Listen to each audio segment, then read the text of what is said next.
Hello everyone, this is Rahul from Opus. Today we are going to discuss about mascot design. Mascots are also mainly used as fictional representative spokespeople for consumer products.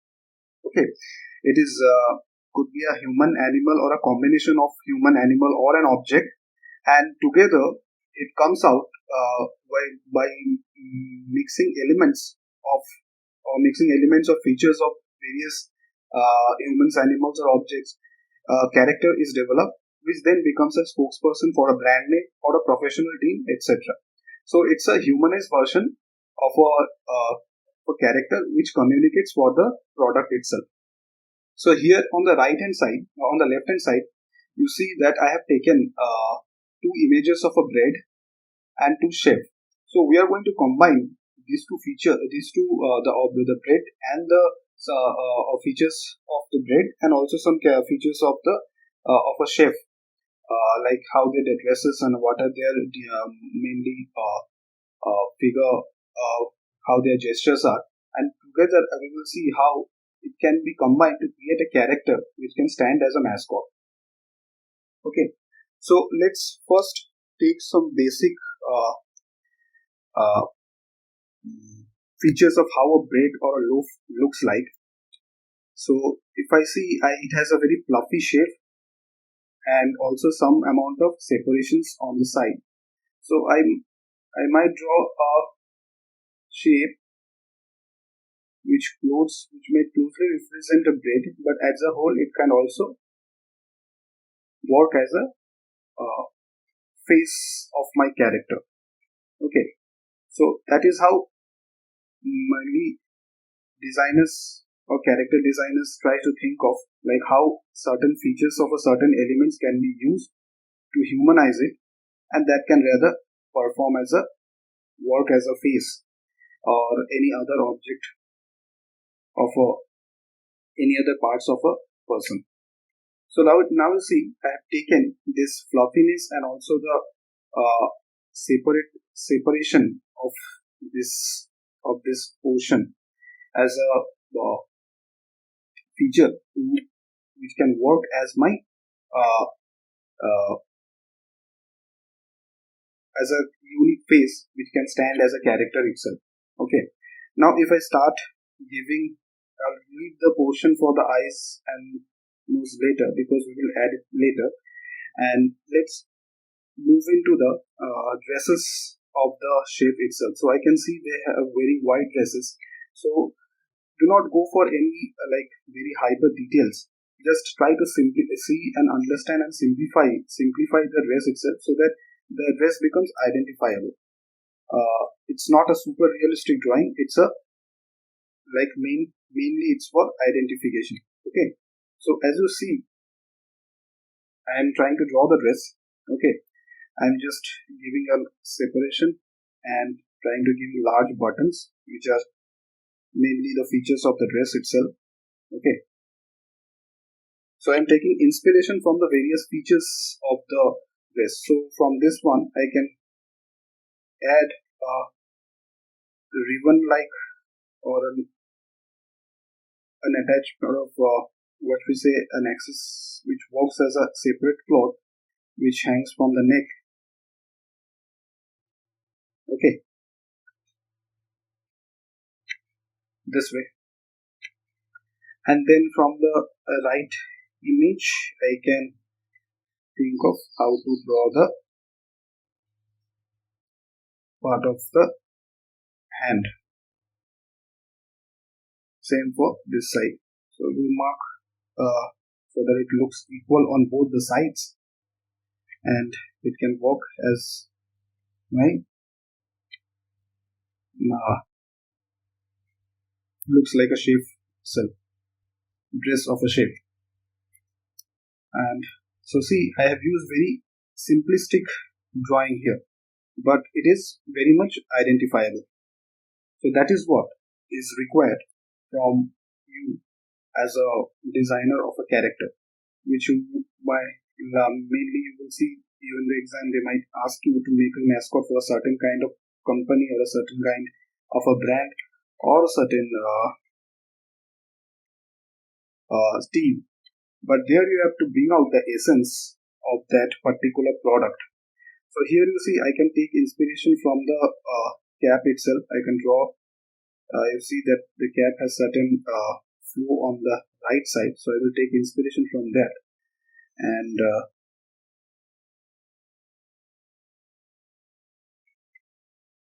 use that as my reference to make a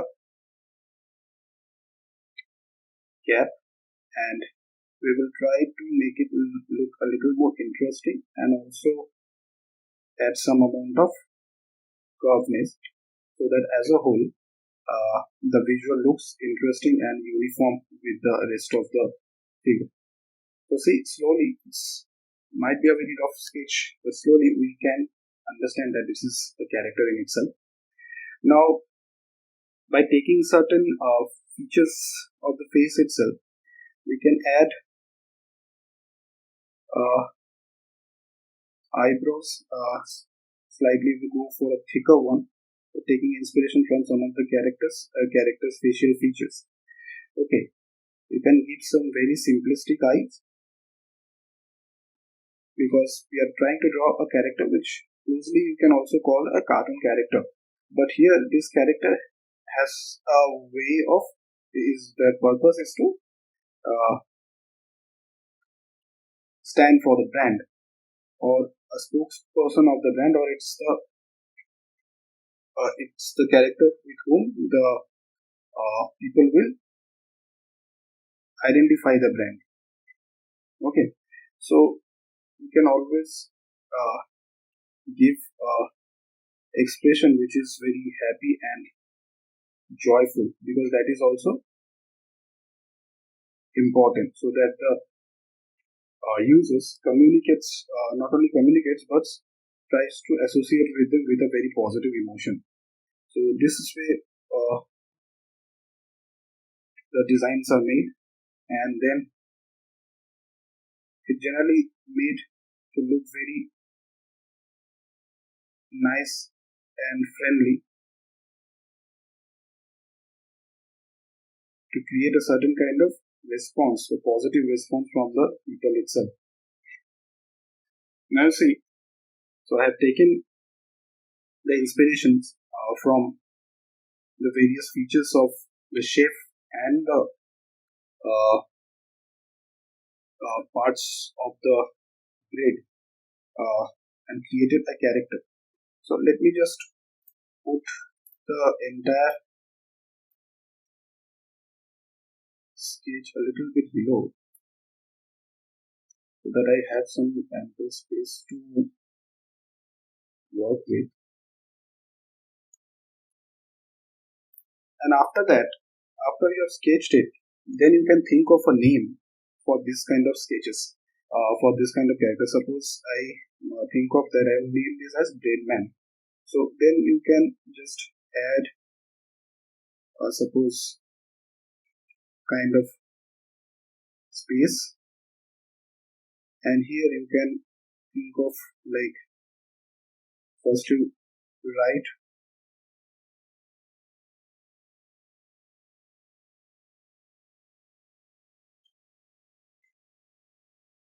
so you see it's not falling into places, so I might consider making the letters much more thinner.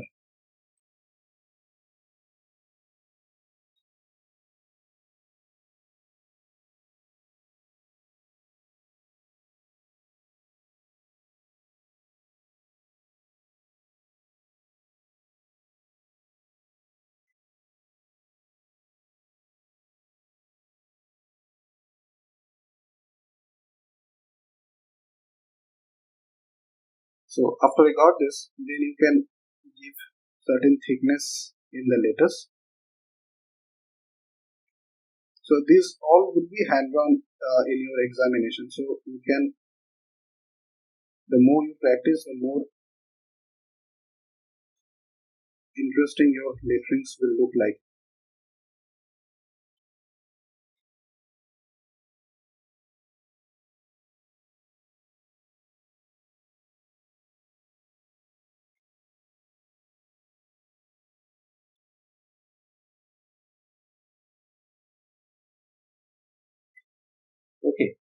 After you got this, then you can go for. So this is just a preliminary sketch, the ideation phase. So from this, you can develop and create a very fine, neat and clean sketch for presentation. Okay, so after you got the sketch, then you can slowly like also think about the how this character might look as in colors. Okay, so you can take inspiration from the color of the braids and other parts itself, so that it becomes universe. Here, see, I picked up a color, so I might consider a rough ideation, like if I color it for the face, which is more or less the color of the or the braid itself, and then I can think of adding certain darker tones to bring out the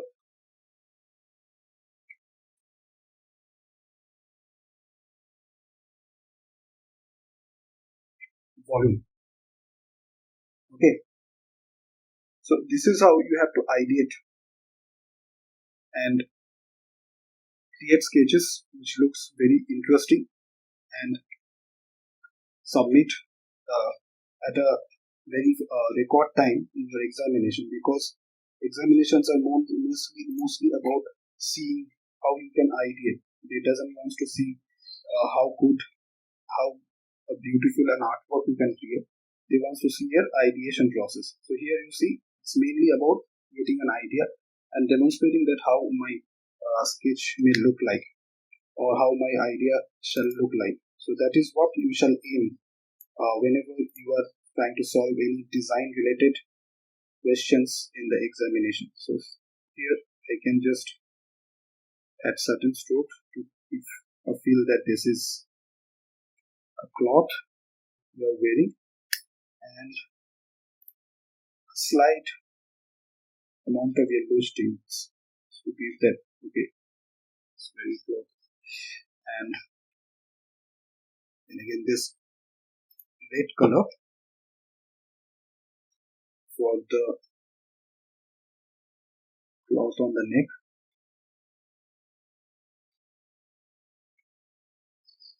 Okay, and I'll choose a darker version of the brown for the letters, or maybe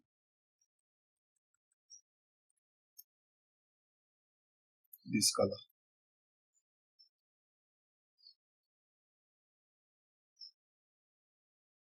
So as you see, the entire composition or the entire all of everything that we have used here is somehow related to the features from where we have taken inspiration. So that is what that is how your sketch shall stand out and it start looking interesting. Okay, so this is something that you need to understand and achieve in your drawings. And then finally,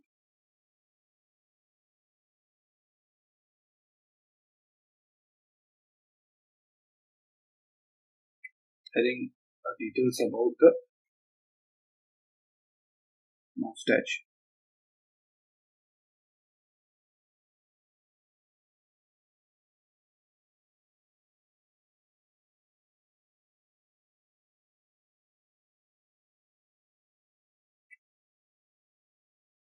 Darken the eyes a little so that it starts looking somewhat interesting. So in this way, you can sketch it out and create a idea which can work. And later, after you're happy with the entire idea, you can go for nice like finishing of nice finish with markers and other various kind of artistic materials to give it a very neat and clean and fine finish. Okay, but at the ideation phase, this is can be good enough for you. Okay, so this is how a mascot is designed, taking inspiration from the various features of the objects or whatever you are trying to use as a reference or use as a source of inspiration. So that thing shall be present in your that inspiration, the evidence, like all the like it shall be evident that you have taken inspiration from certain objects or certain animals or anything, but that it shall be very obvious that that inspiration has been taken and those features have been used to create a character. Okay, so I hope this lesson helps you a lot in designing mascots and for any brand or any fictitious brand that you might try to attend in the examination, and keep practicing like this with these fictitious characters, interesting mascots, and try to combine various features of various objects and humans, and try to humanize objects and animals so that it can it look interesting and it can become a spokesperson for a brand. Thank you.